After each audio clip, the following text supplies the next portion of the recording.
I called after 7 o'clock, the same time that she had called us, or she had called him. Okay. What happened was, it was kind of strange, right? She let's put it this way. She contacted him like 7 o'clock at night. And I said, social workers don't contact people at 7 o'clock at night. I said, that's unusual. And the problem with this woman is her name's Michelle or Mitchell.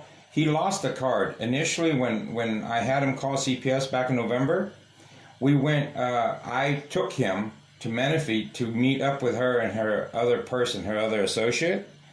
Yeah. And so he kept the card, which I should have kept the card. He's 100% disabled. I'm his advocate. I got all his stuff in my shoebox in the trunk of my car. So anytime he can go visit with somebody, I bring it along. Well, he kept the card, and he can't remember her name is Michelle or Mitchell. Now, if you call the 204-0521 number, it doesn't have, hey, you know, this is Michelle, I'm a CPS worker, leave me a name or number. What it has is a voicemail that you can't leave a message. Yeah. Right? So that's also unusual. Just like, I don't know what number you call. You called me on a 506-5135? Yeah, so if I call back and this number, is this a government number? It's just a scrambled number. Okay, so it's a scrambled number, that's fine, that's normal. But I've had officers call me, and once in a while, it's their real number. As a matter of fact, one of the officers that called, I don't have the record, and oh, yeah, I do, right here. Deputy Klunt, 215-6408, he called, it was a welfare check. If you called Chad Bianco, your sheriff, or are you guys part of the sheriff's department? Yes, sir. Yeah, he's aware of this address, 29543 Oak Ridge Drive. And the second Deputy Rodriguez, he called on a number that was private, which is normal. You see, so I know what's normal and what's abnormal. And to me, what's abnormal is this woman is a CPS worker. We verified that. Why, who's this? Is somebody else listening? Oh, yeah, this is Deputy Zaborowski. I'm assisting him with. Okay, yeah, if you have any questions, you're welcome to ask me. Yeah. She's just helping me out. Did you try contacting Michelle on the 13th any way, shape, or form? The 13th of day? Yeah, I called, like I said, what is it? He called me, right? Moses, he called me after okay, this is what we did. Moses and I, in that afternoon, we called the 1-800 hotline number, right? And so automatically 2 hours later, she calls him, which to us is weird because we have called the hotline number to complain that she's not right. She's not normal, because I'll tell you why, sir. She did not open up a case. She found it unfounded, but she's still communicating with the family. I've been involved with CPS. When they close a case or they say, hey, you know, it's unfounded, they don't text you back every day. So the family is under the impression there's an open case, right? And when I say the family, I'm talking about Moses and his mom. So I said, wait a minute. If there's no case open, you're just talking to somebody who isn't doing anything or legally allowed or are bound to do anything. So I said, you need to call back the 1-800 number. So what's wrong here is, instead of you guys calling me, you should be contacting her supervisor, right? Okay. And asking them, how come, all right, I'm going to slow down because I'm excited you guys called me. Then this makes me very happy because I was supposed to be on the road to Vegas. But here, this is why this is weird. In November of 2019, I had Moses, because he contacted me. I said, you need to call CPS. You need to get people involved. Her best friend contacted Moses and said, this woman is out of control. Everybody knows she's a drug addict, but she's out of control, right? So we call the 800 hotline number, and guess what? They give us this Michelle woman, and her attitude is, oh, she's on drugs, don't worry about it.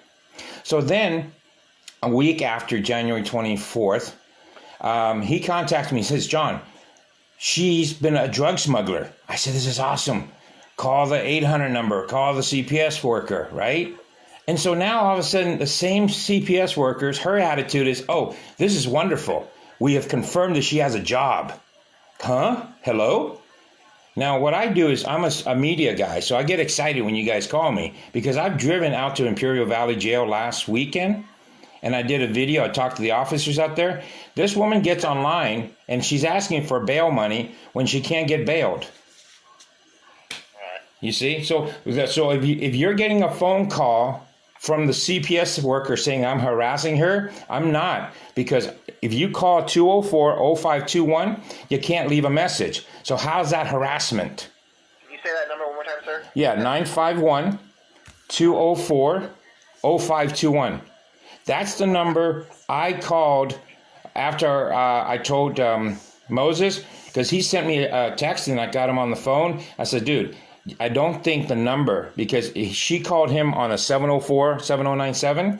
I said, dude, that's not the number that we called on the day we called the 800 number, because that's what I do with him. I want to make sure he stays on the straight. Yeah. So he checks his text message and he says, John, you're right. All my text messages come on the phone 951-204-0521. So after I talk to him, I go to the 1-800 hotline. I do everything with you guys. I love cops. I love the CPS. CPS, I helped them capture a pedophile, right? And so 704, the hotline number, said, hey, sir, that's just a scrambled number. So that confirmed to me that she called from an office. But then I told the CPS hotline number, I said, ma'am, this is very strange. We've complained about this woman. Why would they keep putting her back on the case? Something's wrong here. And now, I'm not an imaginative kind of guy, but I can be. Drug cartel, $3 million of drugs smuggled across the line by Amber Nicole Reyes. And there's a bald-headed guy with a mustache. The CPS worker told Moses, it's okay. It's okay for this guy to stay in the house. No, it's not okay. First, the CPS worker told Moses there's no guy living there. When I was over there doing my video with my reporter, my cameraman, we saw the bald-headed guy, or I saw the bald-headed guy and the mustache. So the social worker's lying. First she says there's no guy. Then when we call that 800 number, she comes back and says, oh, I've talked to the grandmother. She's fine. The kids are fine. And it's okay for the bald-headed guy. But here's the thing. John. Yes, sir. I'm sorry. Hey, John. Yeah. Can I ask you a question? Yeah. Did you ever send a text message on the 13th to the number? I'm going to look at my phone, but I do not think I've ever texted her because I don't text people that I don't know. Okay. And then what's your phone? Do you have a cell phone number by any chance? Yeah, I do. It's 213, and you're calling me on it. 213-318-7278. Okay. And that's the phone number, all right. Yeah, that's the number that you're calling me on. And I'm looking. I don't see any text messages that I've ever texted. And I keep everything. So on Thursday the 13th, you called that number, that 204 number, twice, right? I don't know. Or let me check if I called it twice. Because, I can check my phone register here. I know I called it. I don't know if I called it twice. I don't think wait a minute. Okay, hold on. I'm scrolling down looking for it. See, 2 days ago, I called the 704-7097. It shows 2 days ago. Let's see. Oh, yeah. Call details, hold on. It called at Thursday, February 13, 2020 at 8:36 p.m. Outgoing call again at 8:34 p.m. at 2 minutes each. Right? But I talked to Moses after 7 p.m. after he got a call from her, which again is unusual. Hold on. It doesn't show that I called her that day, but I know I called her on the day we called the 1-800 number. And here's the best part. You guys going to love me for this part, right? We're at the CPS office on Paris. And they couldn't give us any information. So I had Moses get on the 1-800 number with Teresa in the truck, with me in the truck, right? And here's the best part. I had the phone call to the 1-800 number on Facebook Live, right? And guess who calls me as we're on Facebook Live? The CPS worker. Okay. And then I told her, wait, ma'am, wait, talk to Moses because Moses is right here. And then she Was says, that Michelle that called you, sir? yes, sir, on that day. On, Now, was that on your phone or Moses' phone? no, she called me on my phone because I called her and I couldn't leave a message. I just called her and she just called me back. And what time do you think that call was at? Oh, it was in the afternoon, about 1 o'clock or noon, because I had to go get my kids, so it's definitely before or around noon or 1 o'clock. Okay. All right, so you're saying you've never sent Michelle a text message, not even by accident or anything? No, I don't, because I don't, like I said, I don't text people unless it's business or whatever. And in her case, why would I text her? What text did she say? You're saying you texted her? Yeah, she's saying you texted her, sir. Okay, what did she accuse me of texting her? She accused you of texting her An illicit picture. an illicit picture depicting a man's genitals. Okay, that's not me, ma'am. You're welcome to come right now, or I can meet you right now. My hair is not done, but I'm welcome to give you my phone, and you can look at it. But she's a lying sack of shit, because that's not me. Okay, well, we downloaded her phone. You did? And it had my Yeah, phone sir. number on there? I had it on there a couple times, but that's why we're talking to you on the phone. No, what I'm saying is she downloaded the picture, but did she send you a picture with a screenshot with a text with my number on it? Well, that's why we're talking to you, because we can't find the picture. Okay, well, it's not me. That's what I'm telling you. Because when somebody sends me a picture, what I do is I take a screenshot of the picture and the phone number. Then to me, that's evidence to give to you. Okay. Okay, well, Yeah, that's why we're talking to you. Yeah, we're just confirming what she said us and what you're saying to us to see if it was matching up or there's Yeah. miscommunication. Here's the thing, guys. This is $3 million of drugs. We think she's on the pay, and they're turning it around and twisting everything this way. Why isn't her supervisor getting involved? That's the whole thing. That's why we're talking to you. Yeah. Oh, her supervisor did get involved? Yep. Yeah. Okay, then excellent. But like I said, That's you why can. we're talking to you. Let me give you my birthday. You can check me out. January 28, 1966. I'm the real deal. All we want is this. We want those kids taken away from the grandmother because we don't know what's going on the other side of the picture. We want to know what the bald-headed guy with the mustache name is so we can do a check on who's in that house.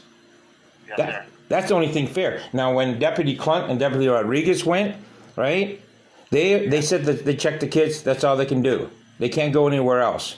But I know darn well those officers probably asked the grandmother, hey, is there anybody else in this building, in this house?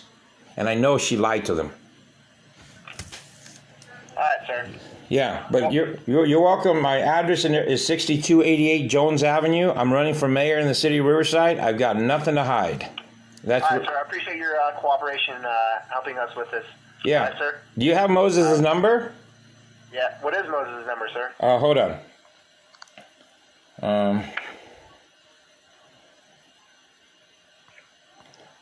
Let's see. It is 714-907-5320. 5320. All right. Yeah. Thank you, sir. That really helped me. All right. Thank you. Take All right, care. sir. Have a Bye. good day. You too. Bye. Wow, folks, did you see that? Wasn't that wonderful? See how I operate? Aren't you glad that I go about my way of videoing everybody? And so here it is. CPS workers not willing to do their job, and they're twisting around saying that I'm sending them nude pictures. I don't even have time to clean my house. I'm working on trying to figure out how to get my bills paid. And luckily I had all my stuff here. Here's the cases. You know, this is the number I'm supposed to call and complain about. So spread this around, folks. Spread this around. And here's the other information of what's going on out there. So they're trying to turn around and say I sent her a picture of some sort. I don't do that kind of stuff. They can check my phone. I don't even know where to find pictures like that because since that freaking stupid porn site, you know, whatever, you can't even access porn off of a regular phone unless you spend some money. Anyway, you guys have a good day. Thanks.